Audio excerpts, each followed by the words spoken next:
सविलास महामोह ग्रासैक कर्मणे श्री ज्ञानदेव तुकाराम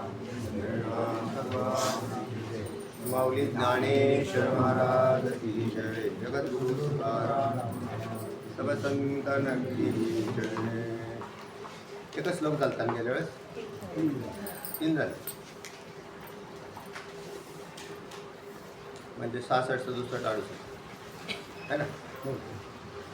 सांगा नाना सांगा पाहिजे.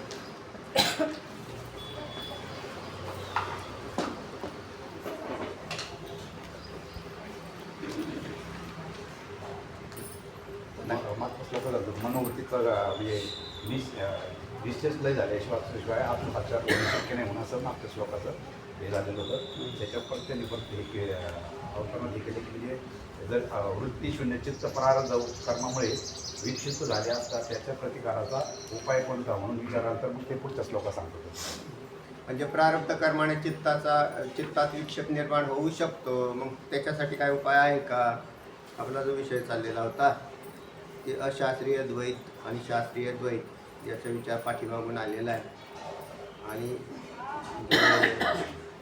शास्त्रीय द्वैताचा त्याग आणि अशास्त्रीय द्वैताचा त्याग त्याच्यात शास्त्रीय कामक्रोधाधिक आणि मनोराज्यांचा विचार केलेला होता. बरोबर ना. मग आता त्याच्यातही पुढे गेलं की त्याच्यापासून वाचायचं असेल तर त्याचा स्वीकार करायला नाही पाहिजे.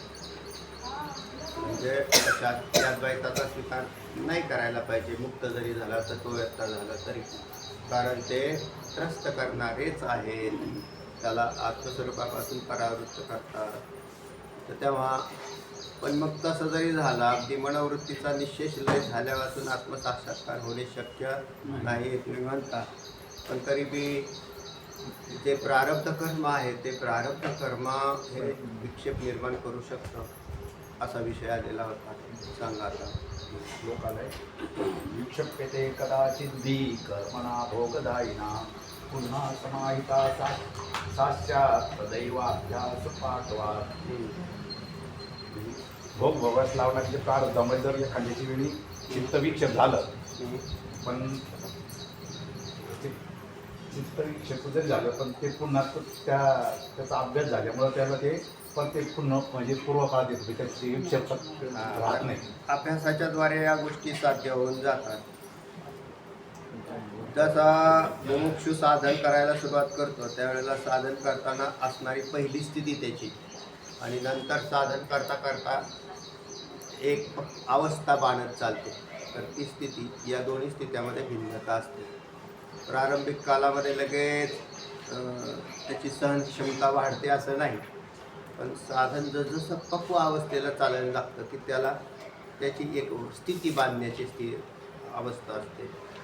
आणि मग जरी विक्षेप प्राप्त झाला तरी तो तात्काळ त्याच्यावर नियंत्रण करतो.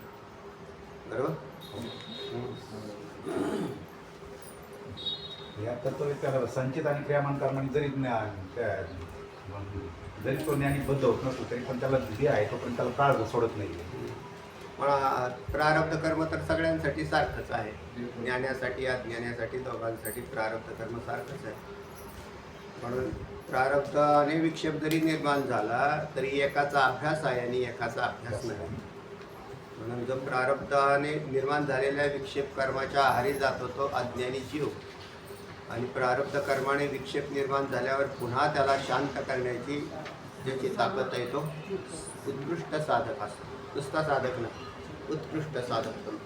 साधना करायला बी काय सगळे लोक बरोबर जरी सुरू केली तरी त्याच्यात काही उत्कृष्ट बनतात काही निकृष्ट बनतात. त्याला कारण आहे त्याच्यात साधना करत नाहीत म्हणून ते त्याच लेवलला राहतात.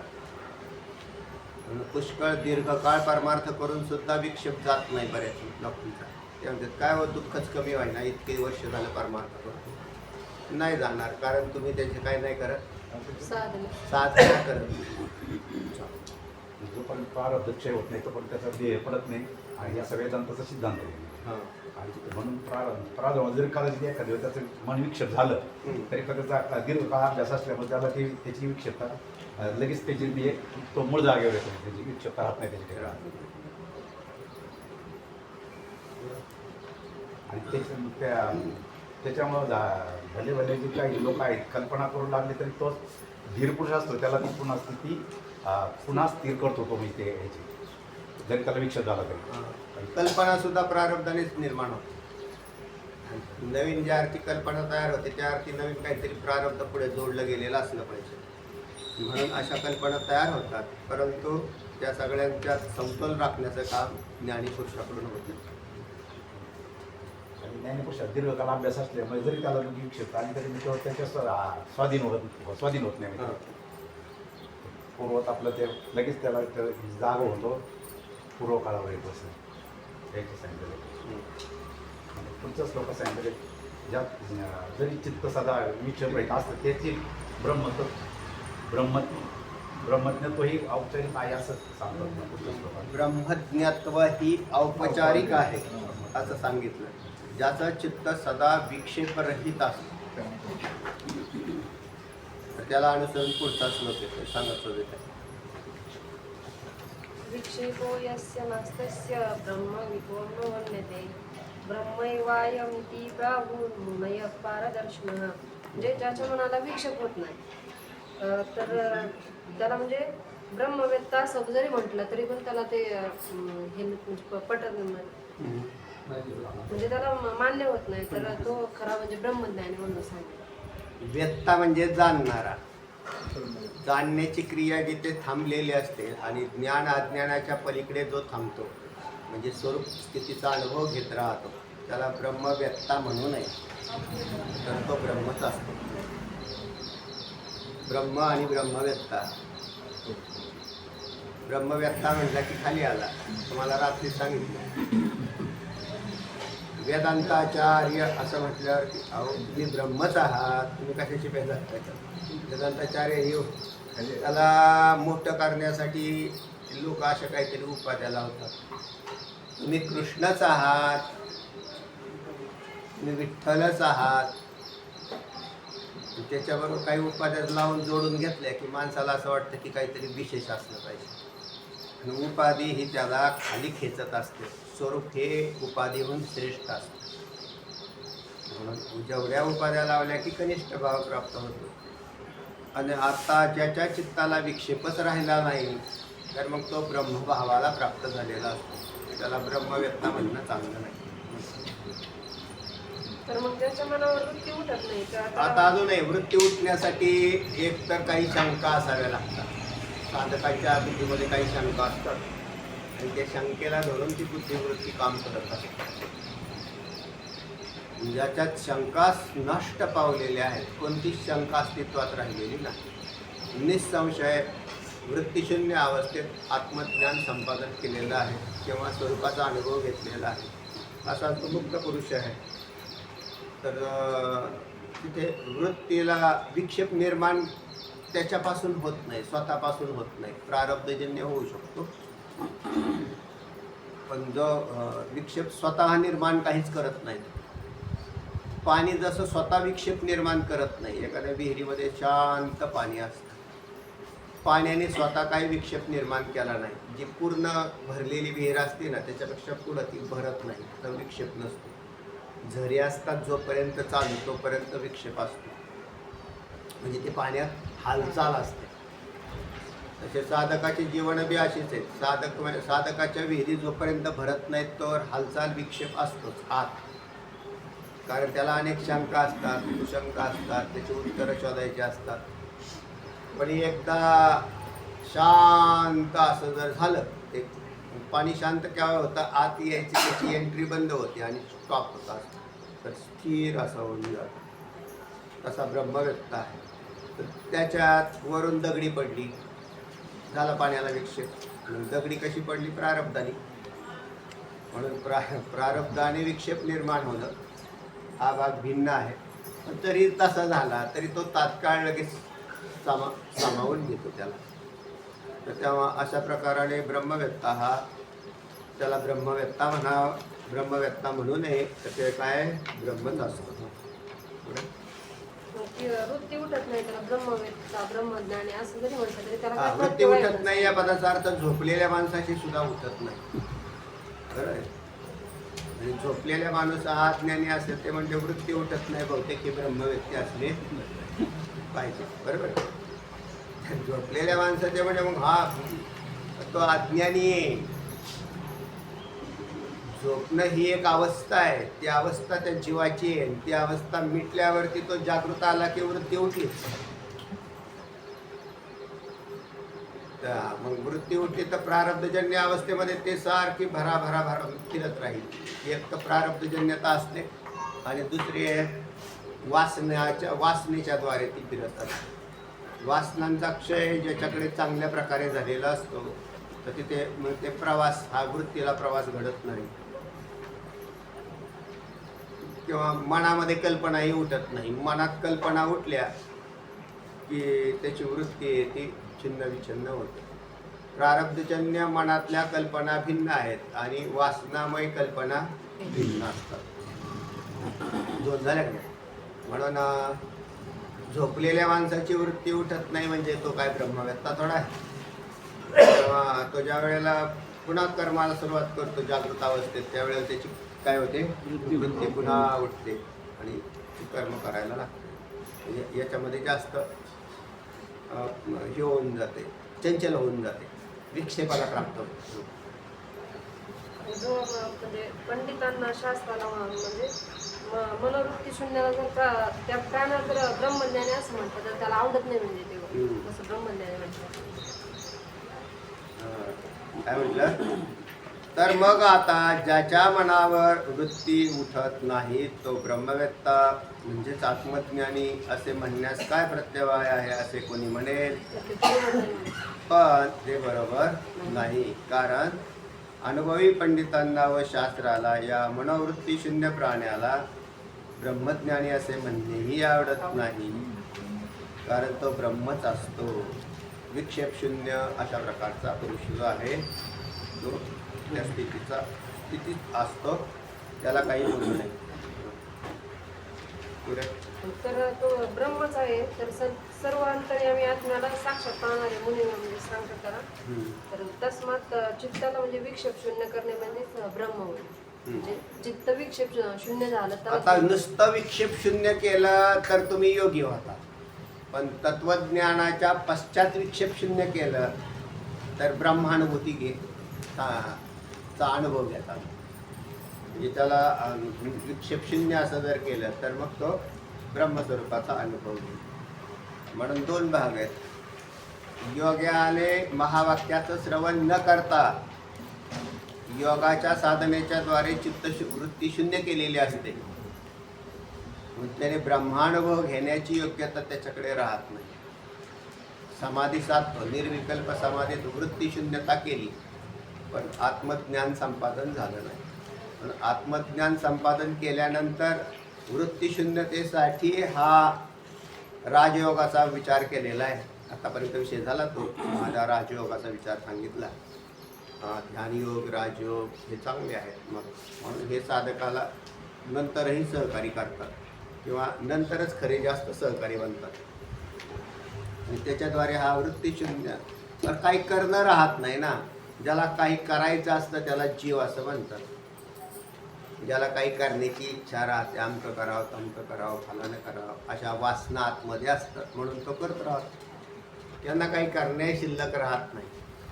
प्रारब्धाने जसं त्याला दृष्टांत दिलेले की वावटळीमध्ये जसं एखादं पान वाऱ्यामध्ये उडतं आणि कुठेही जाऊन पडतं, त्याला त्याचा निश्चित ठिकाणा माहीत नसतो. त्या पानाला उडून गेलेले मग ते कुठेही जातं आणि कुठेही पडतं, पण त्याला त्याचं काही वाटत नाही. तसा महात्मा पुरुष आहे. अमक्याच ठिकाणी राहायला पाहिजे, इथंच राहायला पाहिजे, ते आग्रहाची बुद्धी कुठेच नाही. अहो हे विश्वची माझे घर असं म्हटल्यावर ते आग्रह कुठे राहिला. म्हणून मुक्त पुरुषाला कोणत्याही ठिकाणाची आसक्ती नाही, आश्रयाची आसक्ती नाही. जनाची लोकांची तर मागच सोडून दिलेली आहे. तर अशा स्थितीमध्ये तो राहत असतो. पण जीवाची बुद्धी तशी नसते. जीवाची बुद्धी जी आहे ना ती आश्रय शोधत असते शरीराच्या संबंधात. तसा मुक्त पुरुष आहे. म्हणून तर हा काही विशेष आहे. खाली वैशिष्ट्य वचनात त्याचा उल्लेख सांगितला दुसऱ्या श्लोकात. सांगा मला.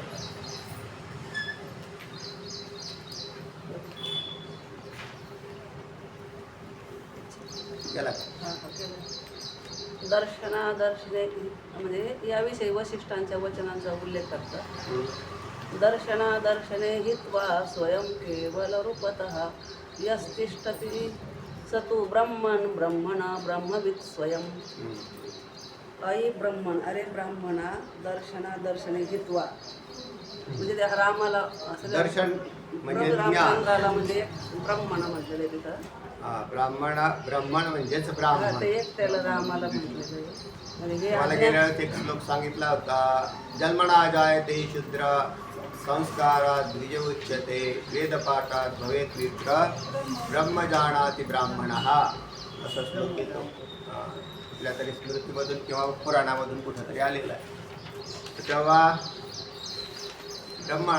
जन्मना जायते शूद्र, प्रत्येक जीव हा जन्मतः शूद्र असतो. काय कळतंय का? जन्माला काय कळतं तेव्हा? का ब्राह्मणाच्या घरात जन्माला आला त्याला काय कळतं जास्त? त्यालाही काही कळत नाही. म्हणून तो जन्मना जायते शूद्र जन्मात. मग त्याच्यावर संस्कार झाले की त्याला ब्राह्मणपदाकडे जातो. संस्कारात द्विज उच्यते, पदाकडे जातो. ह्या ठेवा. त्याच्यावर संस्कार केले जातात. मग आपण त्याला शिकवलं. त्याला आजचा काळ फार चांगला आहे. आज सगळे लोकांना कमीत कमी शास्त्र हे शिकण्याची काय झालेले इच्छा नाही कोणाला, पण सोय झालेली. म्हणजे शाळा आहे, त्या शाळेमधून पूर्वी शाळाच नव्हत्या म्हटल्यावर, शिकलाच नाही म्हटल्यावर वाचन काय करेल. पण आज झाले का नाही सगळे. पण मी नेहमी सांगत असतो, नुसतं शिक्षणाचा प्रसार झाला, सुशिक्षित कोणच नाही झाला. त्या सगळ्या शिक्षणाचा उपयोग पोट भरायसाठी चालू करून दिला बस, बाकी काहीच नाही. शिक्षण झालं तर ते शिक्षण हेच पोट भरण्याची विद्या चालू झाली. आत्मज्ञान होईल कसं याला? शिक्षणामुळे काम एक चांगलं झालं, शब्दाचा परिचय झाला, ग्रंथ अध्ययन करता येईल, वाचता येईल, पण सोय बी झाली. आज इतक्या प्रगत अवस्थेत गेलोय आपण की सगळ्या मोबाईलमध्ये भरलं गेलं. ते सगळं इंटरनेटवर सगळं आलं ना, जगात सगळीकडे गेलं. पण मुक्त कोण होईल? म्हणजे हे सगळं सुविधा ही तात्पुरती असते आणि त्या व्यक्तीची आंतरिक भूमिका ही फार वेगळी आहे. तर तेव्हा चला, या सगळ्याचा जरी उपयोग जरी झाला तर आम्ही तुम्हाला हे सांगत होतो, श्लोक सांगत होतो, संस्कारात द्विज उच्यते, म्हणून त्याच्यावर संस्कार होण्याची आवश्यकता आहे. आई वडिलांच्यावर जसे संस्कार असतात तसेच मुलावर होतात. जेव्हा मुलं आई वडील जे करतात ते पाहतात, त्यांना सांगायची गरज नसते की आपण काय करतो. ते बारकाईने पाहत असतात. सगळ्या मुलांचं पाहते मी, ते अगदी बारकाईने आपल्या आई बाप भांडतात का, हाणामाऱ्या करतात का, गलिच्छ बोलतात का, ते पोरं सुद्धा तेच काम करतात. कारण त्यांना दुसरं नवीन शिकवायची काय आवश्यकता नसते. तेच जर चांगलं ज्ञानेश्वरी वाचत असतील, आई बाप भगवद्गीता पाहत असतील, ते चिंतनाला बसल्या, त्यांनी त्यावेळेला नाही केलं तरी चालतं. पण त्यांच्यावर संस्कार झालेला असतो आणि एक दिवस ज्यांना चांगला झटका बसला, अरे आपले आई वडील हे करत होते बरं, म्हणूनच ते समाधानी होते. आणि जे कोणी अध्यात्म ज्ञानाची कास धरतात तेच समाधानी असतात. जे अध्यात्म ज्ञानाची कास धरलेली नाही तर ते अधिक विक्षेपाला प्राप्त होतात. आणि नंतर मग म्हणतात ती पोरगं ऐकत नाही किंवा पोरगं काय पाहत. तुम्ही काय केले संस्कार त्याच्यावर? तुमच्यावरती काय झाली तेव्हा त्याच्यावर होती हा. आणि मग त्याच्यामुळे त्याच्यामध्ये थोडासा असा भाग तयार होतो. हा, ते लगेच सुधारले नाही तुमचं पाहून, पण तुमचं मौन हेच भरपूर काही सांगत असतं. तुम्ही चिंतन करता, घरात बसून चिंतन करतात, तो काय पाहत नाही तुमच्याकडे, पण तो नंतर त्याच्या असं लक्षात येईल की अरे हेच केलं बरं का त्यांनी आणि मी ते करत नव्हतो. ते मला सांगत होते पण मी काय ऐकत नव्हतो. नंतर सुधारतात. तर असा हा भाग आहेच आहे. तर संस्कारात मग कोण होतो? द्विज होतो असं म्हटलंय. संस्कारात द्विज उच्यते. पुढे जाऊन तिथंच थांबला नाही तर मग त्याला वेदपाठात, वेदाचं अध्ययन केलं, श्रुती स्मृती हे सगळं ग्रंथ पाहिले आणि शुद्ध बुद्धीने पाहिले. विक्षेप नाही आणला बुद्धीत, कारण बाहेरचा जो भाग आहे ना, लोक तो भरपूर विक्षेप आणतात आपल्या बुद्धीला. तर तुम्ही जर कोणाचं ऐकलं नाही, तुम्ही ऐका तर संतांचं ऐका, दुसरं कोणाचं ऐकू नका, कारण ते तुमच्या बुद्धीला अजून सीन तयार करतील. लोक काय संत आहेत का की त्यांचं ऐकल्यावरती चांगलं होतं? त्या खुळचट कल्पना बुद्धीत काहीतरी बसलेल्या असतात आणि तुमचं वाटोळं करतात. मग कोणाचं ऐकावं? संतांचं ऐकावं. मग संतांचं, कारण तेच आपले तेची माझे हित करीती सकळ, जेने हा गोपाळ कृपा करी. तर तेव्हा अशा पद्धतीने संस्कार वेदपाठात भवेत, विप्र होतो तो, म्हणजेच काय होतो? म्हणजे काय होतो? विद्वान होतो, ब्राह्मण नाही होत. त्याला वेदपाठात भवेत विप्र या पदाचा अर्थ तिथं विद्वान असा केला. कारण जोपर्यंत विद्वान होत नाही तोपर्यंत ब्रह्म कसा जाणेल? म्हणून वेद पण तुम्हाला विद्वान म्हणजे उत्कृष्ट साधक. उत्कृष्ट विद्वान बनतो. तर वेदपाठात भवेत विप्र ब्रह्म जानाति ब्राह्मणः, त्याच्या पुढे म्हणून जगातल्या विश्वातल्या, खरं तर आम्ही म्हणू की या प्राण्यांना सुद्धा ब्रह्म होण्याची पाहायला पाहिजे त्यांनी, कारण ते मूळचे काय आहेत? ब्रह्मच आहेत ना. मग मूळचे जर वतनदार ब्रह्म असतील तर ब्रह्म व्हायला काय अडचण आहे? पण त्यांच्याकडे ती बुद्धी नाही आणि मानवाकडे बुद्धी आहे. आणि त्या बुद्धीचा वापर त्यांनी कशासाठी केला आहे? विषय बोंबलत फिरायला, खायला प्यायला, मौज मजा याच्यामध्ये केलेलं. आणि त्यालाच मुक्त व्हायची इच्छा नाही. एखादा माणूस तुरुंगातून बाहेर पडत नसेल तर तो काय तुरुंग अधिकाऱ्याचा दोष आहे का? ते म्हणजे काय ना, आम्हाला सोडतच नाहीत, सोडत ना. तुम्हाला सोडत नाही, तुम्हाला मोकळीकता दिलेली, तुम्ही जा ना निघून.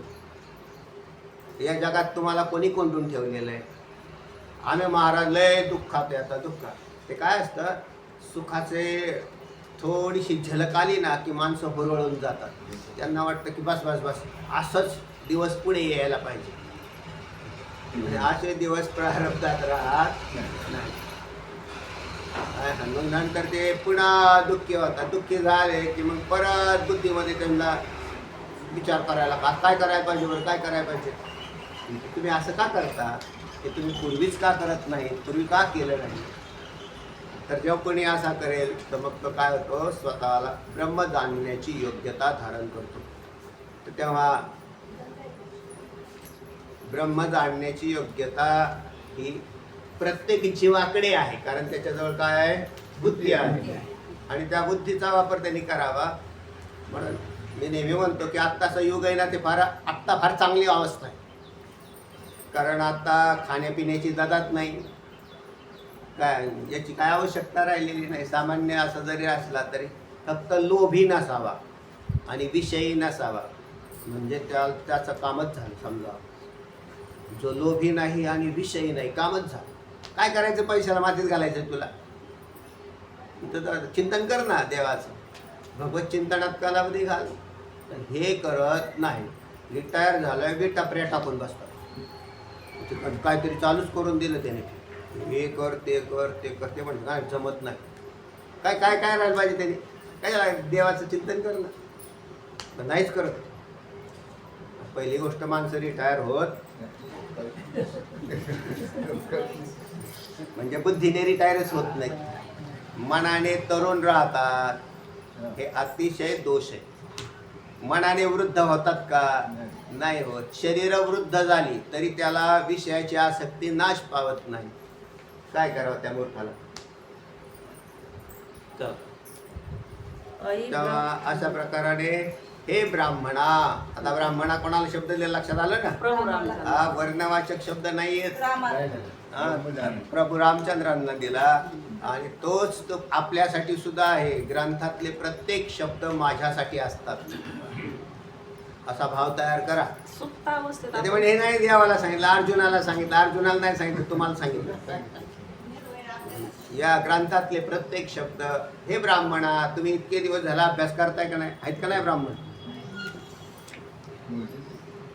का मारून मुटकून बनवायचं? सुप्तावस्थेत ब्रह्म. चला सांगा. दर्शने हेतुवा म्हणजे ज्ञान अज्ञाने दोन्ही टाकून हा स्वयं केवल रूपतः तिष्ठती.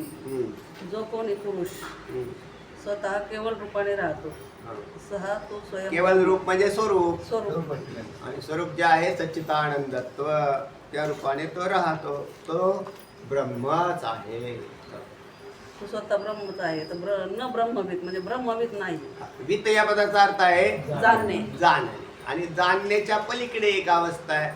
त्याच्यानंतर काही करायचं नसतं. जसं एखाद्या माणसाला मुंबईला जायचंय, तर मुंबईला जायचं तर जोपर्यंत एसटीत बसलेला आहे तोपर्यंत प्रवासी हे नाव आलं का नाही त्याच्यावर, तिथं म्हणजे मुंबईला चाललेला आहे, तो प्रवास करतोय. पण त्यानंतर त्या ठिकाणी मुंबईत गेल्यावर तो उतरला, तो मुंबई वासीत झाला.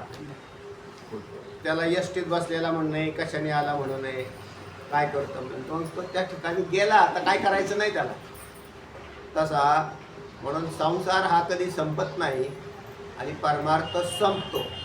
पण जो संपतो ते लोक करत नाही, जो संपत नाही ते करतात. अशी अवघड अवस्था आहे. आणि किती सांगितलं तरी त्यांच्या ज्या बुद्धिवृत्तीला जी एक सवय पडलेली, वळण पडलेलं आहे, त्या वळणावरती ते चालतात. थोडंसं ते कुत्र्याच्या शेपटासारखे, कुत्र्याचं शेपूट अजिबात सरळ होत नाही. ते कुत्र्याच्या शेपटासारखं काम आहे. ते त्याच्यात नळीत घातली तर ते तात्पुरतं राहत. अण्णा सांगायचे एका कुत्र्याचा शेपूट 6 महिने प्लॅस्टर करून ठेवतो. बक्षीस हा? बक्षीस ठरवलं. हा, आणि नंतर 6 महिने त्याला असं ठेवल्यावरती ते म्हटले की 100% आता काय झालं, म्हणून मुख्यमंत्र्याच्या हस्ते त्याचं उद्घाटन झालं. आणि असं नळी काढल्याबरोबर तिथे कम्प्लीट असंच राहिलं. असं होतं का? असं होत नाही. तीच अवस्था आपल्या वृत्तीला झालेली. संसारात हे वळण पडलेले त्याला, आणि त्या संसाराच्या वळणावरती ते जात नाही. काय उपयोग आहे त्याचा सांगा. योग वैशिष्ट्यात एका ब्राह्मणाला उद्देशून चाललेला असताना हा उपदेश चालला असता तेथील वाक्य आहे. हा, योग वैशिष्ट्यातला विषय बराचसा आलेला इथे. मी ब्रह्म जाणतो, जाणत नाही, अशा वृत्तीस ते समृद्धी सुद्धा टाकून दिल्या पाहिजे. निर्वृत्तिक अवस्थेचा साक्षी म्हणून राहिलं पाहिजे. बरोबर. त्याला व्यवहारात ब्रह्मविद म्हणून जे म्हणत असतात ते खरे नाही. हा, कारण त्याला ब्रह्मविद असे म्हटले नाही, सुद्धा अद्वैत सिद्धांताची हानी होते म्हणून. अद्वैत सिद्धांताची हानी होते. पंडित आहात, आपण विद्वान आहात असं म्हटलं तरी काय? ब्रह्मच आहे, विद्वान काय? विद्वान ही एक त्यातली प्रक्रिया आहे. विद्वत्ता, ज्ञान मिळवणं ही प्रक्रिया आहे, आणि प्रक्रियेत असणारा हा अंतिम पदार्थ नसतो. तसेच तुम्ही कोण आहात? ब्रह्मच आहात. तुम्ही ब्रह्मवेत्ते बी नाही असं म्हणावं त्यांना. तो ते ब्रह्मच आहे. सुप्त अवस्थेत ब्रह्म आहे. अन्न म्हणायचे, माझी स्तुती केली तर उकळतं तेल टाकल्यासारखं होतं. म्हणजे नाही, ती वस्तुस्थितीच तशी आहे. ज्या वेळेला आपली स्तुती केली जाते ना, त्यावेळेला त्याला संकोचित बनवलं जातं. कारण उपाधी ही नेहमी संकोच करते. तर तुम्हाला कोणती बी उपाधी दिली, स्तुतीमध्ये तुमच्याकडे तर असे शब्द नाही आहेत की ज्याच्या योगे तुम्हाला अगदी तुकोबराय म्हणतात, माझ्याकडे शब्द नाहीत. वर्णो महिमा ऐसा नाही मजवाचा. नाही मजवाचा, न बोलवे साचा फार दुसरा. तुकोबराय म्हणतात, माझ्याकडे वाणील, माझ्याकडे शब्द नाहीत. मग जे तुमची स्तुती करतात हे तर अज्ञानी जीव आहेत. ते काय तुकोबराय सुद्धा नाहीत. त्या अज्ञानी जीवाने तुम्हाला हे द्याव्यात, पदव्या द्याव्यात, आणि त्या पदव्या आपण घ्याव्यात आणि त्याच्यावरच खुश व्हावं. याच्यावरून आपली बी योग्यता कळते की आपण कुठपर्यंत आहोत. त्याप्रमाणे हे जे शब्द आहेत हे गौण आहेत असे समजावे. म्हणजे ब्रह्मज्ञानी म्हणजे ब्रह्मविद, आत्मज्ञानी ब्रह्मविद, आणि आत्मसाक्षात्कारवान ब्रह्मविद वरियान. त्याप्रमाणे सर्व द्वैताचे विवेचन करून ब्रह्मविद वरियान आणि ब्रह्मविद वरिष्ठ.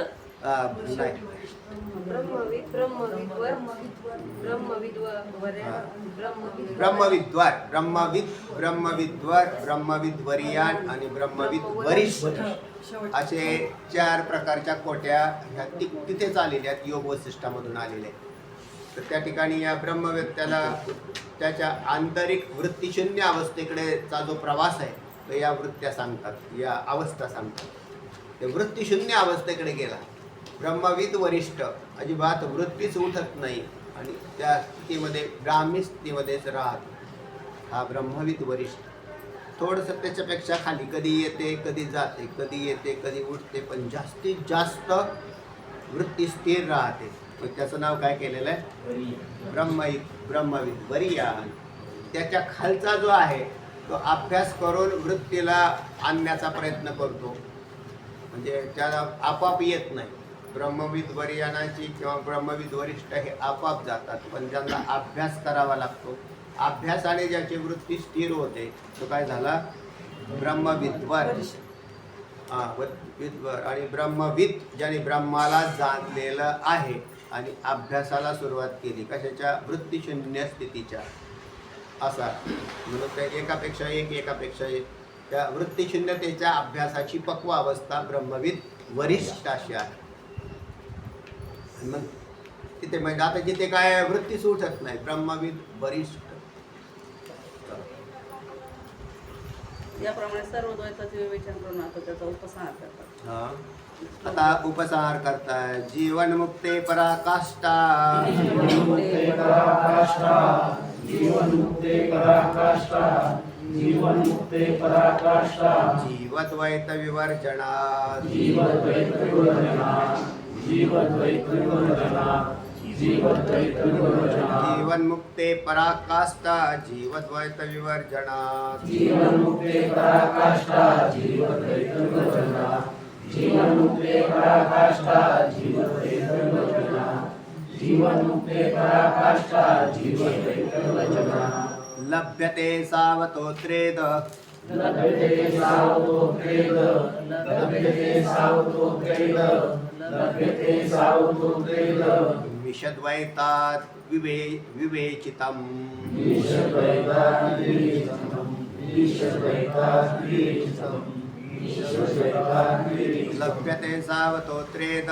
विशद्वैतात् विवेचितम्, लभ्यते सावतोत्रेद, विशद्वैतात् विवेचितम्, लभ्यते सावतोत्रेद, विशद्वैतात् विवेचितम्, लभ्यते सावतोत्रेद, विशद्वैतात् विवेचितम्, जीवन्मुक्ते पराकाष्ठा, जीवद्वैत विवर्जना, लभ्यते सावतोत्रेद विशद्वैतात् विवेचितम्, जीवन्मुक्ते पराकाष्ठा, जीवद्वैत विवर्जना, लभ्यते सावतोत्रेद, विशद्वैतात् विवेचितम्, जीवन्मुक्ते पराकाष्ठा, जीवद्वैत विवर्जना, लभ्यते सावतोत्रेद, विशद्वैतात् विवेचितम्, जीवन्मुक्ते पराकाष्ठा, जीवद्वैत विवर्जना, लभ्यते सावतोत्रेद, विशद्वैतात् विवेचितम्, इति पंचदश्यां द्वैतविवेकः। इति पंचदशां द्वैतविवेकः। जीवनमुक्ते हे पराकाष्ठा, जीवद्वैत विवर्जनात कुठे पदच्छेद नाही दिसत. लभ्यते लभ्यते असौ, आता इथे पदच्छेद आलेला आहे. जर तेचा अ काढून असौ वरच्या वचाही अलीकडे घेतलेला आहे, विसर्ग ओढलेला आहे. असौ अतः अत्र इदम ईशद्वैतात् विवेचितम, लभ्यते असौ अतः अत्र इदम ईशद्वैतात् विवेचितम. सांगा काय पडतंय? जीवन्मुक्ते पराकाष्ठा, जीवद्वैत विवर्जना, लभ्यते असौ अतः यत्र नाही अत्र, तो अत्र तोला लांबवल्या अ निघाला. अत्र अत्र इदम ईशद्वैतात् विवेचितम. जीवन असो असाव, तर हे आत्तापर्यंतचा जो विषय झालेला आहे त्याच्यासाठी हे पद आलं. असं ही जी आहे ना आत्तापर्यंत सांगितलेली ही जीवनमुक्तीची काय आहे? पराकाष्ठा. पराकाष्ठा पदाचा अर्थ आहे परम सीमा. ही परम सीमा आहे, जीवनमुक्तीची परम सीमा आहे. आता जीवनमुक्ती नावाचा काय पदार्थ आहे, घटक काय आहे, याचं विश्लेषण होऊन गेलं आहे. परत एकदा की जो कोणी आत्मा अनुभवी बनतो तो परमतत्वाला जाणून ज्या स्थितीमध्ये आनंद उपभोगत असतो, कारण एक आत्माच आनंद स्वरूप आहे आणि त्या आनंदावर स्वार झालेला तो जीवनमुक्त आहे. अर्थात पुन्हा आणखीन जीवकोटीला तो जाणार नाही, तर तो ब्राह्मी स्थितीमध्ये गेलेला असतो. म्हणून आत्मज्ञानाच्या पश्चात जोपर्यंत शरीर पडत नाही तोपर्यंत त्या महात्मा पुरुषाची जी एक उत्कृष्ट स्थिती अवस्था आहे तिचं नाव जीवनमुक्ती असं केलेलं आहे.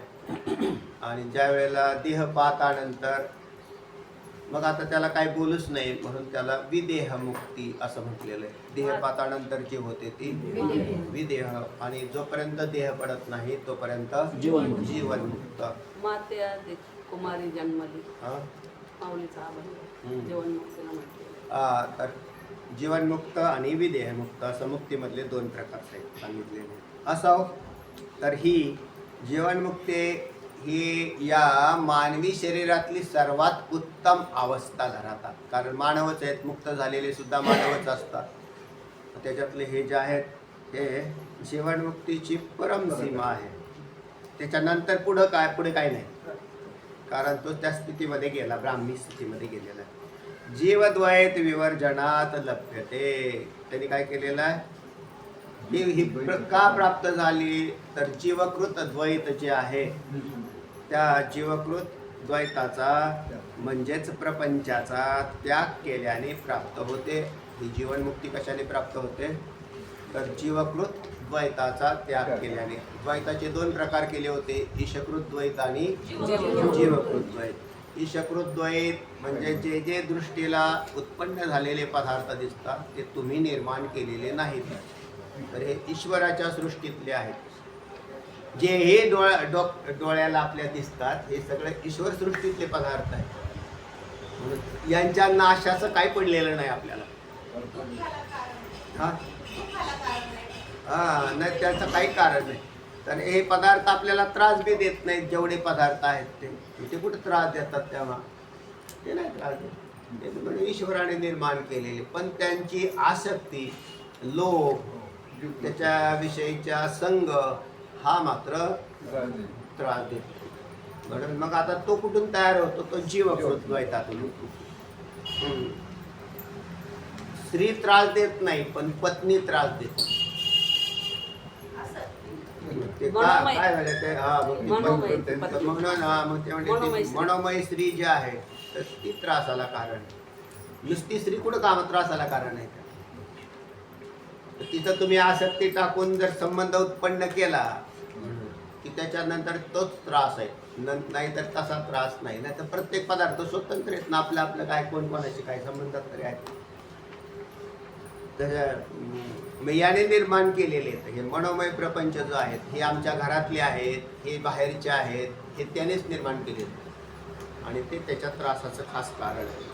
म्हणून काय म्हटलं, जीवकृत प्रपंचाचा त्याग कुठून घेतो, हा अंतःकरण वृत्तीतून होत असतो. आणि कोणी केला आहे, जीवनमुक्ताने केलेला असतो. म्हणून तो जीवनमुक्तीचा आनंद भोगतो. काहीच केलेलं नाही, तो तसाच राहतो. काहीही घडलं तरी तो हसत राहतो, काहीही घडलं तरी तो हसत असतो. म्हणजे असं कसं काय होतं ह्यांच्या बाबतीत, त्याच्या बाबतीत तो त्याला धरूनच नाही. कोणी बोललं तरी हसतो, कोणी काही झालं तरी त्याच्या चित्तामध्ये काहीच परिणाम होत नाही. याचं का जीवाने लावून घेतलेलं असतं. तुम्हाला जर आत्ता शिव्या दिल्या, 2-4 चांगल्या शिव्या दिल्या, तुमचे दोष जर दाखवले तर तुम्ही दिवसभर जेवणार नाही. तसाच बसतो ते. पण मला असं म्हणावं, माझा असा आता मी काय असा दोषवान आहे का हो, मला एवढे दोष असं का तो. म्हणून त्यांनी काय केलेलं असतं, स्वतःला काही मान्यता प्राप्त करून घेतलेल्या असतात. त्याच मान्यता त्याच्या दुःखाला कारण असतात. नाही तर काही जमीन होई कोणी गावीचा, एकला ठाईचा ठाई हिला ताबंग पुढे. नाही जात कोठे येत फिरोनिया, अवघेची वाया वीन बोल. नाही आमा जावे मरावे लागत, असो अखंडित जैसे तैसे. तुकोबराय म्हणतात. आत्ता लागून या अभंग 2-4 अभंगानंतर आहे आपलं. नाही हे कळालं. राहायचं बेचं काय नाही. राहणं म्हणलं की प्रयत्न आला. तर त्यांची ती अवस्था बांधली गेलेली, ते स्वतः काय करत नाहीत आता. ही अवस्था स्वतंत्र, आणि ज्याला करावं लागतं की तो साधक झाला. जो करतो तो साधक असतो, आणि जो करण्याच्या पलीकडे निघून गेलेला असतो. ते काय करावं, आता काय करायला पाहिजे, काय करणे म्हणजे काही करण्याचं राहतच नाही.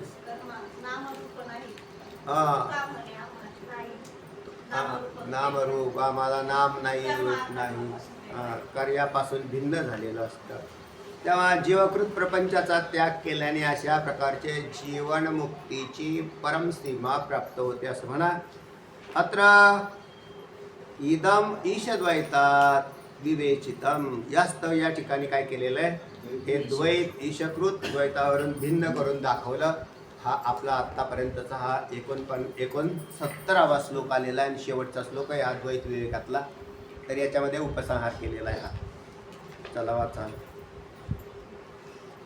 याप्रमाणे सर्व द्वैताचे विवेचन करून आता त्याचा उपसंहार करतात. आता उपसंहार कसा केलेला आहे, उपक्रमानंतर उपसंहार होत असतो. सुरुवातीला काय झालता, उपक्रम झाला होता. ईश्वरेणापि जीवेन, हा काय उपक्रम. हा पहिला श्लोक आलेला आहे ना, सुरुवातीला पहिला श्लोक आला, आणि हा 69वा श्लोक आलेला आहे. पहिला जो श्लोक आलता ईश्वरेणापि जीवेन, सुष्टम द्वैत विवेच्यते विवेके सती जीवेन हेयो बंधस्पती भवे. तर ईश्वराने व जीवानेही उत्पन्न केलेल्या द्वैताचे विवेचन केले जाते. 2 प्रकारचे द्वैत सांगितले तुम्हाला सुरुवात करताना, ईश्वरकृत द्वैत आणि भार्या स्नुषा नंदाच, हे जीवकृत द्वैत आलता ना विषय. आणि एक मांसमयी स्त्री ईश्वराच्या सृष्टीत निर्माण झालेली कसा विषय दिसतात. ईश्वराने व जीवानेही उत्पन्न केलेल्या द्वैताचे विवेचन केले जाते. या द्वैताचा विवेक झाला की जीवाला त्याज्य असलेला बंध स्पष्ट होईल. हा बंधाचं स्पष्टीकरण करण्यासाठी काय बंध आहे, कसा जीव बांधला गेला, तर ज्याला बांधला गेलेला नाही तरी हाच बांधला गेला. मग तो कसा बांधला गेला, त्याने एक स्वतःची सृष्टी निर्माण केली, आणि त्या सृष्टीमध्ये हा राहतो. एक ईश्वराच्या सृष्टीत देह प्राप्त झाले, ईश्वराच्या सृष्टीत पदार्थही झाले. आता भाकरी, भूक लागल्यावर भाकरी लागते, भाकरी ईश्वराने निर्माण केली ना, पण याने त्याची स्वतःची भाकरी निर्माण केली. म्हणजे त्याच्यात नाही कडकच नाही केली, जरा कांगली करायला पाहिजे, काय सगळे हेच झाली त्यात. म्हणजे लगेच त्याच्यावरची त्याची स्वतःची भूमिका तयार केली त्यांनी. ईश्वर निर्मित पदार्थ आहेत जसे आहेत तसे घेतले, काय फरक नाही पडत, उलट ते आजार कमी होते. ईश्वराने आंबा निर्माण केला ना, ह्याने साखर टाकली, ते म्हटले जरा आंबटच लागतो. त्याने तो निर्माण केलेला आंबा आहे तो ओरिजिनल चांगला आहे. याने टाकून त्याच्यामध्ये काय बिघाड, अजून नकस काय झाले नाही, मग त्यात आणखी दुसरं काय टाका, आणखी तिसरं काय टाका, त्याचे अनेक व्यंजनं तयार करा. तर अशा प्रकारचे जीवकृत त्या जीवाने निर्माण केले. दुःखाला कारण ते भोजन करणं हा सहज स्वभाव आहे, आणि भोजनासाठी प्राप्त पदार्थ ईश्वराकडून जसे झालेले असतील किंवा घरच्यांनी बी केलेले असेल तर ती त्याची इच्छा असं समजायचं, आणि ते खावं का नाही. पण हा तोंड वाकडं करतो, तर त्यांनी निर्माण केलेल्या मनाने निर्माण केलेलं असताना ते प्राप्त झालं. श्लोक सांगितलाय, जीवन मुक्ते पराकाष्ठा जीवद्वैत विवर्जनात लभ्यते सावतो तेन विषद्वैतात विवेचितम्. इथे पंचदशाद्वैत विवेकः अन्वयात सांगितलाय. असौ जीवनमुक्तेः पराकाष्ठा ही जीवनमुक्तीची परमसीमा जीवद्वैत विवर्जनात लभ्यते. जीवकृत प्रपंचाचा त्याग केल्याने प्राप्त होते. अतः अत्र इदम ईश आपला जो द्वैतात उद्देश काय होता, विवेचितम्. तुम्हाला हे प्रकरण सांगण्याचा उद्देश तरी काय होता, तर जीवकृत द्वैताचा तुम्ही काय करा, त्याग करा. हा उपदेश निघाला का नाही आपल्यासाठी? मग काय करायचंय बा, आम्ही हे प्रकरण वाचून तरी आम्हाला काय फायदा? तर ते म्हटले तुम्ही या द्वैताचा त्याग करा. म्हणजे तुम्ही जे निर्माण केलेलं द्वैत आहे ना, ते बरं ते कोण पुसेल? जरी त्यांनी आपापल्या पाट्या पुसाव्यात, पाट्यावरती कमीत कमी लिखाण तरी वाढवू नका. अजून वाढवतं का नाही? तो नाविन्यपूर्ण लिखाण येते त्याच्यावरती, आणि जे काही अगोदर लिखाण करून ठेवलेलं आहे तर ते त्याची तो संबंधित राहत. आणि हे तर खास दुःखाला कारण आहे. दररोज आपण नेहमी सांगत असतो, दररोज कितीतरी लोक जन्माला येतात, मग त्यांचे कोण वाढदिवस तुम्ही करता का साजरे? नाही करत, कारण त्यांच्याशी तुमचा काय नसतो, संबंध नसतो. आणि तुमचा नातवाचा करायचा असला, परतवांडाचा करायचा असला की लगेच तो त्याच्यात सहभागी झाला मोठ्या आनंदाने. फार म्हातारी माणसं सुद्धा कोट घालून बसतात. कशासाठी बसतात देव जाणे बाबा. ती त्याच्यामध्ये त्या ह्याच्यामध्ये रुबाबात बसतात ते, आणि त्याच्यात ते लगेच काढा फोटो. अरे ज्याला जाळायचा आहे त्याचा काय फोटो काढतो, पण त्याला तसं काही वाटत नाही. ते अगदी रुबाबात तिथं बसतंय. अज्ञानीच पुतळा आहे, त्याला काय करावं? तेव्हा अशा प्रकाराने ते मग त्याचा संबंध लावून घेतला का नाही? ते दररोज कितीतरी मारतात, तुम्ही रडता का? ते कारण तुम्हाला नाही ना, त्याचा आपला काही संबंध नाही. म्हणजे दररोज कितीतरी जन्मतात, कितीतरी मरतात, त्याचा तुम्ही संबंध लावत नाही, पण तुम्ही निर्माण केलेल्या पदार्थाशी तुम्ही त्याचा संबंध, तुम्ही निर्माण केला म्हणजे मनात केला. पुरुष हा ईश्वराने घडवला, स्त्री ईश्वराने घडवली, काही संबंध नाही. दोन आहेत, दोन्ही भिन्न आहेत. याने बायको मानली म्हणून मेल्यावर बोंबलत बसलं, असं झालं. ते हा बका रडायला लागला, ते माझा माझा आहे ना, माझे असं आहे ना. ते दिवशी माझेपणा टाकलेला आहे, याला म्हणतात जीवकृत द्वैत. दुःखाला कारण कोण आहे? भाई का मानाव का नाही मानाव, राहावं त्या द्वैतात राहावं, पण पद्मपत्र मीमांस भसा. म्हणजे त्याचा काही संबंध नाही. गेलं काय, राहिलं काय, ना आलं काय, काहीच नाही. त्याचं कारण आहे त्याच्याशी आपला मूळचाच संबंध नाही, काडीचाही संबंध नाही. काडीचाही संबंध नाही. असला काय असला, नसला काय नसला. पण हे जीव मात्र मान्य करत नाही, म्हणून दुःखी आहेत. दुःखावरती काय एकमेव नका नाही. हे औषध जर घेतलं तर कोण दुःखी राहील? काय कारण आहे? तेव्हा तुम्ही नित्य हसत राहिले पाहिजे. म्हणून म्हटलं की काही जरी घडलं तरी तो मनोमन हसतो, आणि कारण त्याला कळालेलं आहे की हे मी घडवत नाही. प्रारब्ध अवस्थेमध्ये काही बी घडत राहतो, असा काही नियम नाही की काय घडणार आहे. मला काही, आपल्याला, तुम्हाला काय, मला काय, काही ज्ञान नाही पुढचं की आता उद्या काय घडणार आहे. पण हे ज्ञानाने पचवलं आणि अज्ञानी बोंबलत बसला. ज्ञानाने कसं पचवलं? अनुभवाने पचवलं की याचा माझ्याशी काही संबंध नाही, उद्वेग नाही, तोच मुक्त. तेव्हा अशा प्रकाराने कुठल्याही चित्तामध्ये हे भावच उत्पन्न होत नाही. आणि मी तुम्हाला त्याच्या आधी पूर्वी सांगितलं की मग सगळेच तुमचेच म्हणा की या विश्वातले तुम्हाला जर प्रेमच करायचे ना तर सगळ्या पदार्थावर करा. सगळे आपलेच आहेत ना, सगळे आपले. असा भावच होत नाही त्याचा, तो परिचिन्न तोकडा होतो. मग तसा व्हायचा नाही तर मग बाहेर निघा. म्हणजे याच्याशी माझा काही संबंध नाही. आत्मसत्तेतून पाहिल्यावर काय राहिला का संबंध? काही संबंध नाही. काही बरोबर आपल्या काही स्वजाती करून घ्यायची तर त्या स्वरूप स्थितीमध्ये जर राहिला तर मग बाहेरचा कुठं काय संबंध येतो तेव्हा. तर हा सुंदर विवेक आपल्याला या प्रकरणाने सांगितलेला आहे. चला म्हणून या प्रकरणाने आपल्या पदरात काय माप टाकलं? जीवकृत द्वैताचा त्याग करा हे माप टाकलं आणि ते आता प्रकरण संपलं. करायचा का नाही करायचा त्याने ते ठरवायचं. नाही केले तर परत जैसे येते पहिले होते बे एक बे बे दोन्ही चार पाडे चालूच आहेत. म्हणून शास्त्राचं चिंतन केल्यानंतर अंगीकार करावा लागतो. नुसतं वाचनानं अभ्यास केला आणि फार पाठ केले करू नका असं नाही. पाठांतरं केली पण त्याचा अंगीकार हा सर्वश्रेष्ठ आहे. वाचा. यास्तव या ठिकाणी हे द्वैत ईश्वरकृत द्वैताहून भिन्न करून दाखविले. बरोबर आहे ना. हा उपसंहार झाला. आतापर्यंत जेवढे श्लोक आले 69 श्लोक झाले आपले. या सगळ्या श्लोकाने आपल्यावर कृपा करून ह्या सगळा विषय किती बार काही हाताळावर त्यांनी हे सगळं प्रकरण तुम्ही पुन्हा पुन्हा बघा. मागून सारं जर चिंतन करत बसलं किती बार काही नाही हाताळलं त्यांनी. तुमच्या बुद्धीत कल्पना बी नव्हत्या अशा.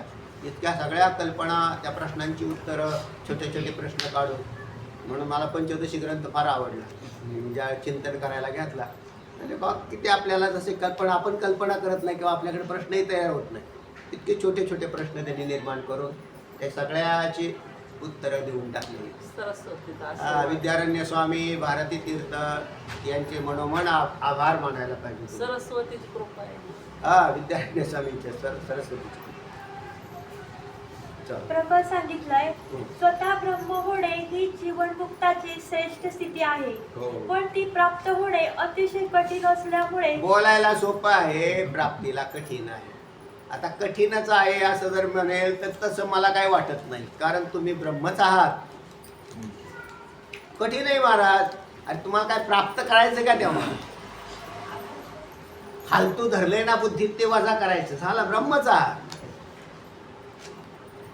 कठीण आहे का सोपं आहे? कशाला अभ्यास करा? तुम्हाला करायचंय का? जो कोणी असा एखादा शिष्य भाग्यवान जन्माला येतो आणि गुरूंच्या वचनावर 100% विश्वास ठेवतो मुक्तच. जर ती ठेवत नाही तिथं साऱ्या लगेच शंका कुशंका तार्किकता श्रद्धेचा अभाव हे साधूच असतील का हे सांगतात ते खरंच आहे का बस बघ. म्हणून या फार सोपं काम आहे. मोक्ष हा फार सोपा आहे. म्हणजे असं मला दिसतं आता ते तेवढे अंतरावरून किंवा तो फार सोपा आहे. पण तुमचं चित्त सहकारी झालं तर काय म्हणते तू खबर आहे? थोडे आहे चित्त सहाय्य झाली या हर्षामर्ष नाही अंगी पांडुरंगी सरले. पण ती प्राप्त होणे अतिशय कठीण असल्यामुळे साधकाला निरनिराळे उपाय योजावे लागतात. आता उपाय योजायला लागतात म्हणजे ज्याच्या बुद्धीत जितकी घाण असते ना त्याला ती घाण काढण्यासाठी उपाय शोधावे असा अर्थ लावायचा. असं नाही सांगायचं आपण लय हुशार आहेत म्हणून. आपल्या बुद्धीत जितकी घाण ती घाण काढायची असेल तर मग ते म्हणले साध्या साबणाने निघत नाही मग भारी आणा. भारी साबणाचा जमाना लिक्विड आणा. लिक्विड आणि जमाना ते टॉयलेटला काय वापरतात हार्पिक आणा. ते म्हणजे असं का हो घाण जास्त आहे. ज्याची बुद्धी मूळचीच स्वच्छ आहे ना करा ना भजन सकाळ संध्याकाळ हिवाळ करा ना भजन. या भजनाने बुद्धी काय होते स्वच्छ होते. मना निशंक होतो देवाचं चिंतन करतो. पण हे लोक करत नाही म्हणजे चिंतन करत नाही. मनाला एक आवड निर्माण करायला पाहिजे. पहाटेचा काकडा करावा संध्याकाळचा हरिपाठ म्हणावा. झोपण्याच्या आधी हरिपाठ न झोपता भोजन करून नुसता झोपत असेल काय कामाचा. म्हणजे त्याने चिंतन करावं सकाळ संध्याकाळ जेव्हा वेळ मिळेल चिंतनात घालवावा. द्वैताला जास्तीत जास्त टाकून द्यावं. झाला मुक्त. पुढे त्यातील जीवाने संकल्प आणि आपण आपल्या उपाध्या जास्त वाढून देतो. आपल्याला गुंतवून ठेवलेलं असतं.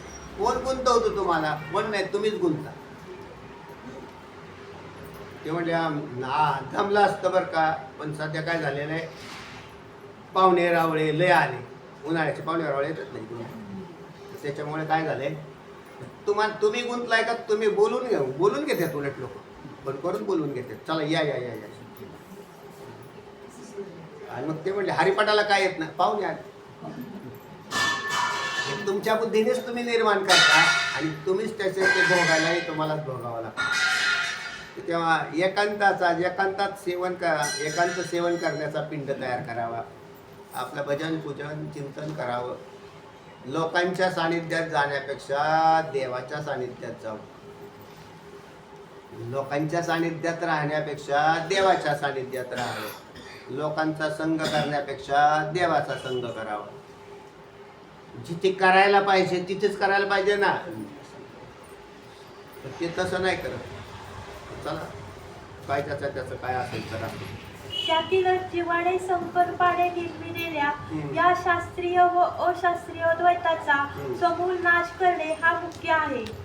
कारण जीव द्वैताचा परिहार झाला की लागलेच मन संस्कार शून्य झाल्यामुळे निर्वृत्तिक होते व त्यामुळेच या चतुर्थ प्रकरणात जीवकृत द्वैत कोणते व ईश्वरकृत द्वैत कोणते याचा विस्तृतपणे विचार केला आहे. बरोबर. आता यामध्ये सांगितल्याप्रमाणे गुरु व शास्त्र यांच्याद्वारा स्वउद्धाराकरिता प्रयत्न करणे हे ज्याचे त्याचे काम आहे. ते काय गुरुजींचे काम नाही, शास्त्राचं काम नाही. शास्त्र आणि गुरु हे सहकारी आहे. त्यांनी सहकार्य केलं तर तुम्ही मूळचेच ब्रह्म आहात ना. त्यांनी फक्त तुम्हाला सहकार्य केलं, मग तुम्ही ते प्रयत्न स्वतःचे करायला पाहिजेत ना. त्यांच्याशिवाय तुमचा स्वतंत्र प्रयत्न कामाला आले नसते. ही गोष्ट खरी सांगतील आता. या चौथ्या प्रकरणात ज्यांनी शास्त्रच पाहिला नाही तो काय मुक्त होईल सांगा बरं. किती बडबड करतात, भाषण ठोकतात इकडून तिकडून. जगात काय चाललेलं आहे आता सगळं घेत गुटला सुटला की माई खातात. कळतं का रे बाबा तुला? काय काय कळायचं तर तपास नाही. जे मान त्यामुळे मला असं वाटतं, तुला असं वाटतं तू अज्ञानी, तुझं अज्ञान सगळं पागळून लोकांना पासतो. ही वस्तुस्थिती चालली का नाही? त्याला फार हाऊस आहे अशी आपलं अज्ञान लोकांना सांगण्याची. शास्त्र अभ्यास करायची त्याला गरज वाटत नाही. शास्त्र म्हणेल ते सांडावे, ते तर राज्य ही तृण मानावे. जे घेववे ते न म्हणावे, विषयी विरुद्ध नाही ऐकत. आता जो ऐकतच नाही त्याचं कोण काय करणार आहे? जो ऐकत मनाचाच कारभार चाललाय सगळा. कोण काय करेल त्याला? काय करू शकत नाही. चल या चौथ्या प्रकरणात गुरुपदेशा वाचून साधकाला कृतकृत्य होता येत नाही असे सहाही तात्पर्यबोधक लिंगावरून ठरते. पहा काय विषय निघाला. या चौथ्या प्रकरणात आपण जो अभ्यास केला गुरु उपदेशा वाचून, हे तुम्हाला पुढच्या प्रकरणाचं सुद्धा अवतरण आलं. पुढचं प्रकरण काय आहे? महावाक्य विवेक. त्याचं अवतरण आलंय की काय गुरुवाक्य वाचून शास्त्र हाती न शिवे. जयाचे वक्त्र वाहे गुरुनामाचे मंत्र. गुरुवाक्या वाचून शास्त्र हाती न शिवे. माऊली ज्ञानोबराय म्हणतात तसं. तर त्यांच्याशिवाय नाही. मनाने जर हातात वाचायला घेतलं ते म्हणजे आम्ही अभ्यास करतो. आम्ही इंटरनेटवर अभ्यास करतो. आता लोकांना नवीन तयार झालं ना साधन. मग त्याला काही प्रश्न विचारलं तरी ते सांगते का नाही. किंवा त्या यूट्यूबला तर किती बी फायली येतात. बरेचसे वेगवेगळे पंथ संप्रदाय त्यांचे सगळ्यांचे ते तुम्हाला तिथे किती बी ऐकायला मिळेल. मुक्त होईल का नाही तो? अजिबात मुक्त नाही होणार. तर किती बी ऐकू दे त्यांनी त्याच्यावर, तर तो त्याच्यात बद्धच राहणार आहे. कारण त्याला निर्माण होणाऱ्या आतल्या शंका तशाच आहेत त्याच्या. आणि वरचं दररोज नवीन पॉलिश ऐकतो. काहीच नाही होणार त्याला. जी परंपरा आलेली आहे ना, एक संप्रदायपूर्वकता, एक गुरुनिष्ठा, शास्त्रनिष्ठा की ज्याच्याजवळ आहे तोच मुक्त होणार आहे. आणि बाकीच्यांच्याकडे इतकं मटेरियल राहील की नंतर त्याला असं वाटेल की हे डिलीट झालं तरी चालेल. कारण ह्याच्यामुळे मला काय उलट वित्रस्त झालं. जगातलं मटेरियल गोळा करा तर वित्रस्त होऊन जातात. आणि बाहेरून किती बी गोळा केलं त्यामुळे काय हो हे डोक्याला शेणच झाला अशा अवस्था तयार होईल. तेव्हा चला या चौथ्या प्रकरणात गुरु गुरु उपदेशा वाचून साधकाला कृतकृत्य होता येत नाही असे सहाही तात्पर्यबोधक लिंग अर्थात तात्पर्यबोधक उपक्रम उपसंहारो अभ्यास अपूर्वता फलम उपपत्ती अर्थवादो उपपत्तीच लिंगम तात्पर्य निर्णय. तर या प्रकारचे 6 लिंगांचा विचार केलेला आहे.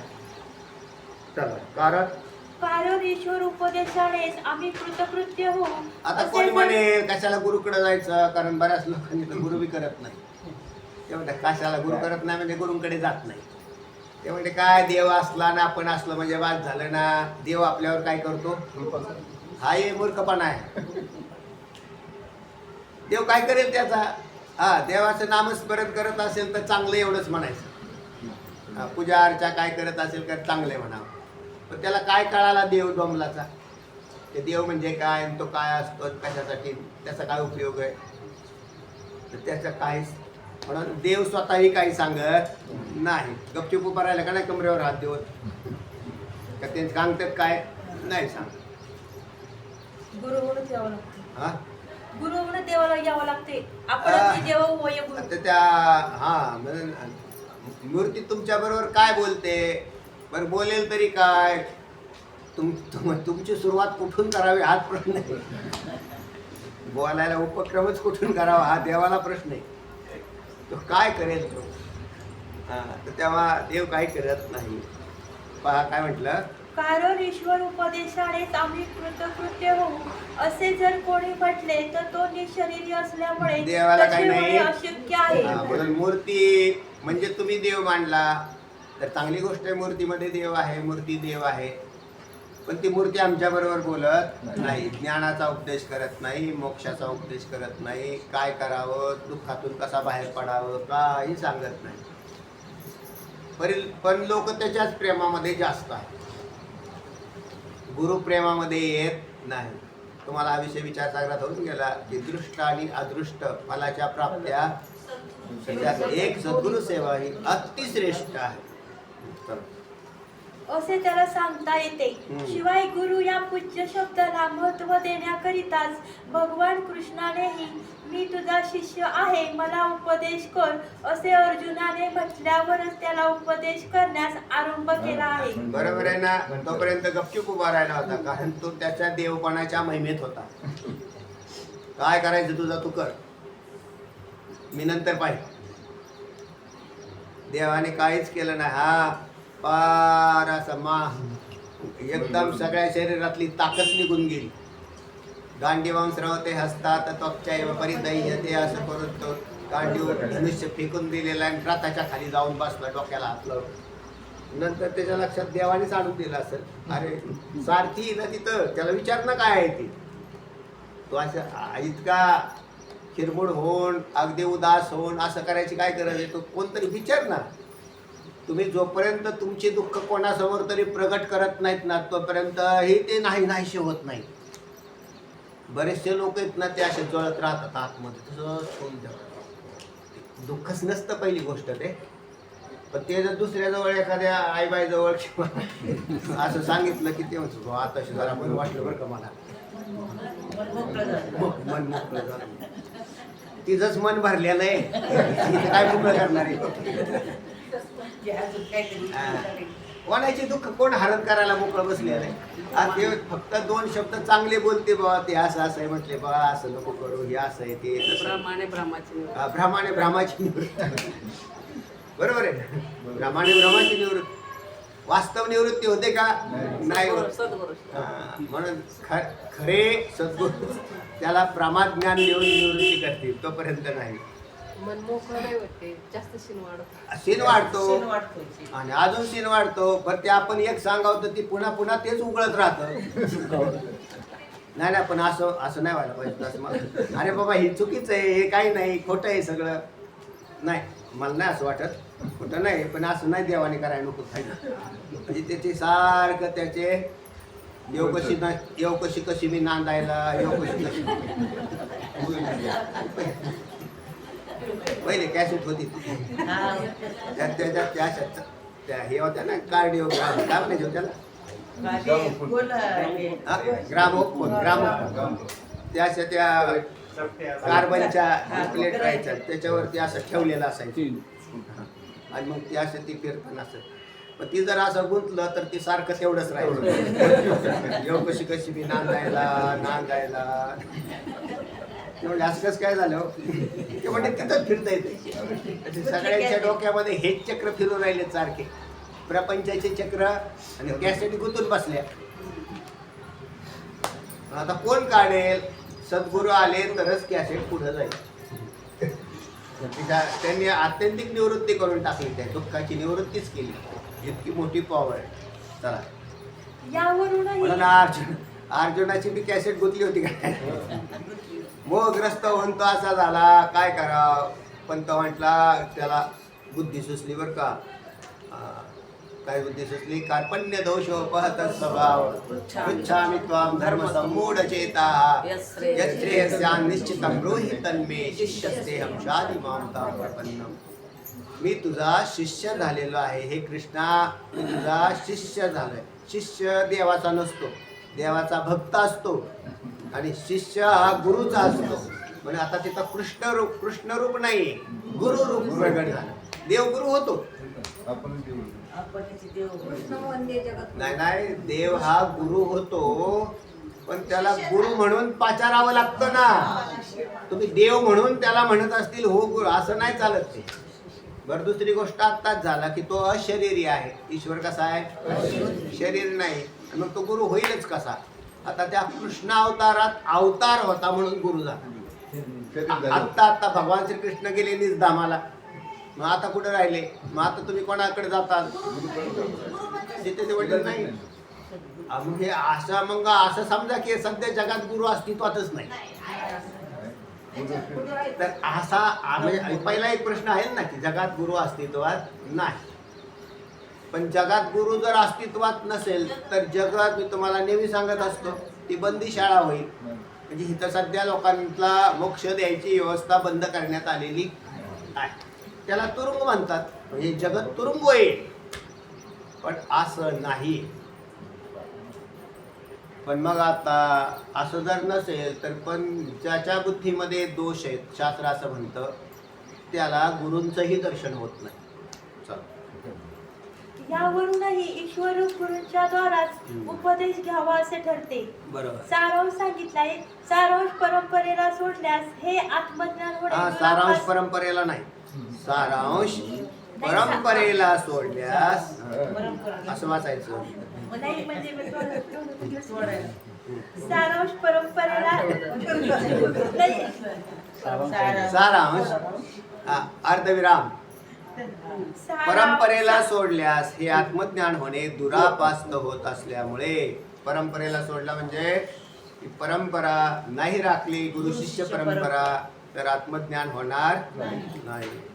सारांश परंपरेला सोडल्यास हे आत्मज्ञान होणे दुरापास्त होत असल्यामुळे ज्याला परम पुरुषार्थाची इच्छा असेल त्याने योग्य संप्रदायाचा आला का पुन्हा पुन्हा दोनदा तीनदा शब्द येऊन गेले. योग्य संप्रदाय लोकांना म्हटला वारकरी संप्रदाय चांगला आम्ही सांगतो ना अनुभवाने.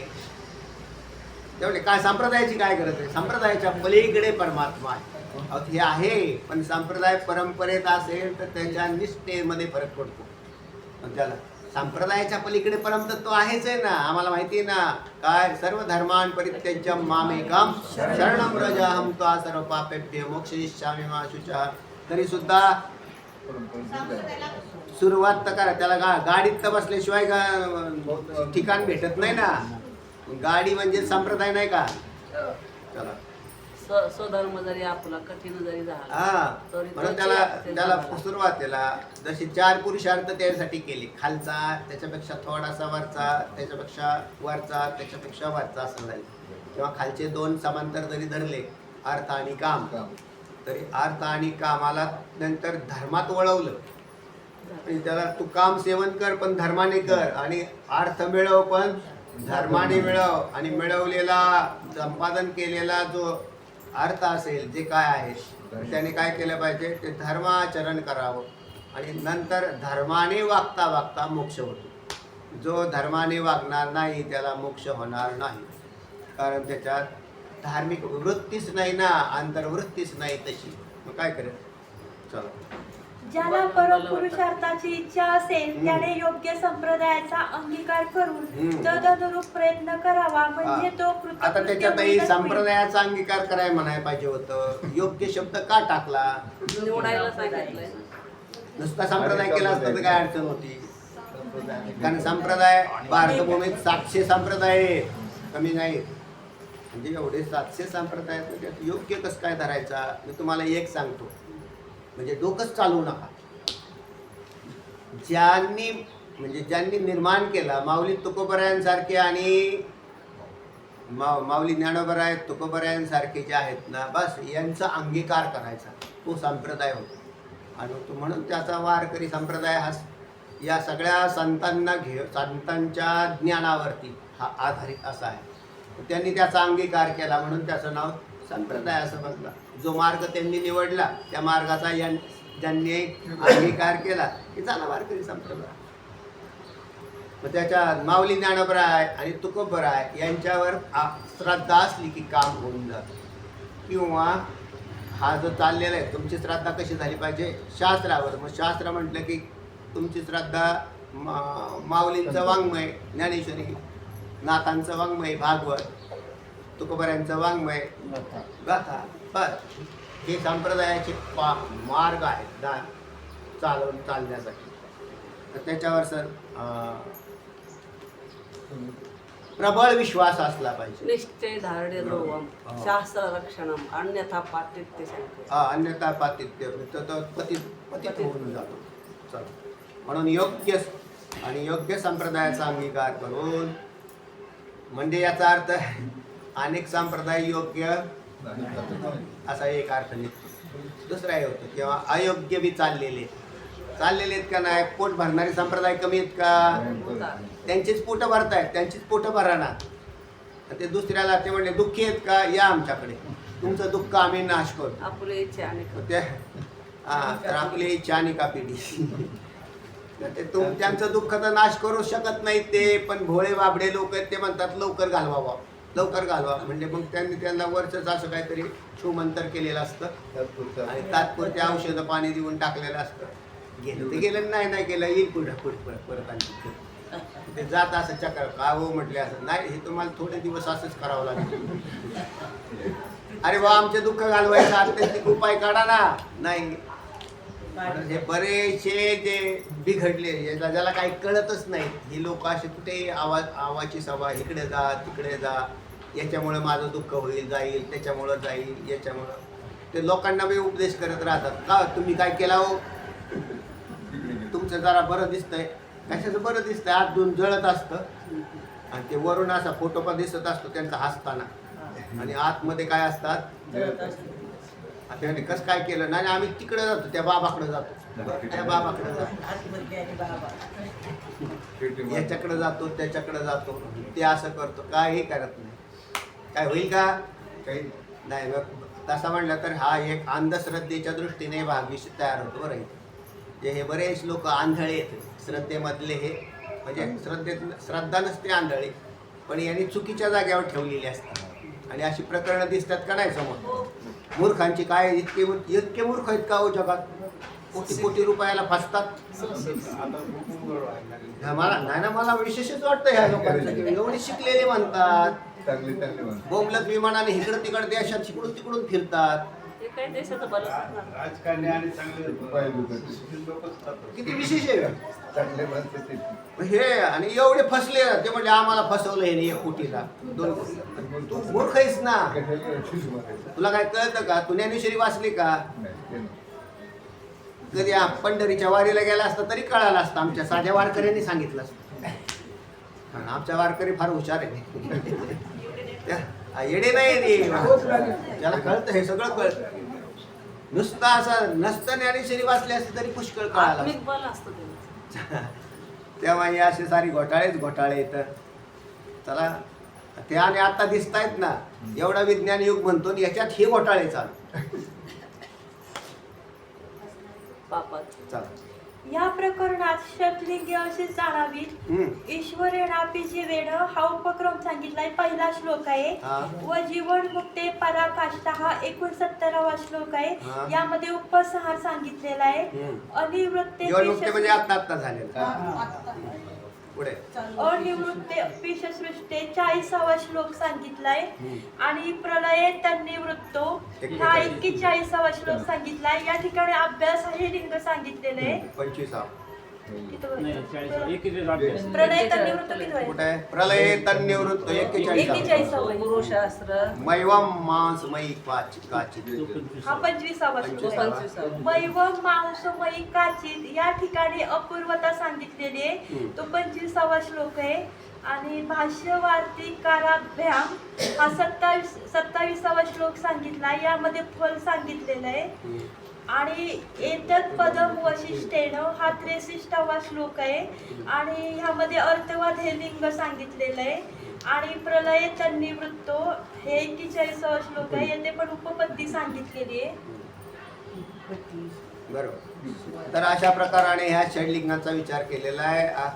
म्हणजे उपक्रम उपसंहारो अभ्यास पर्वता फलम अर्थवादो उपपत्तीच लिंगम तात्पर्य निर्णय हा श्लोक पाठ केला सगळ्यांनी.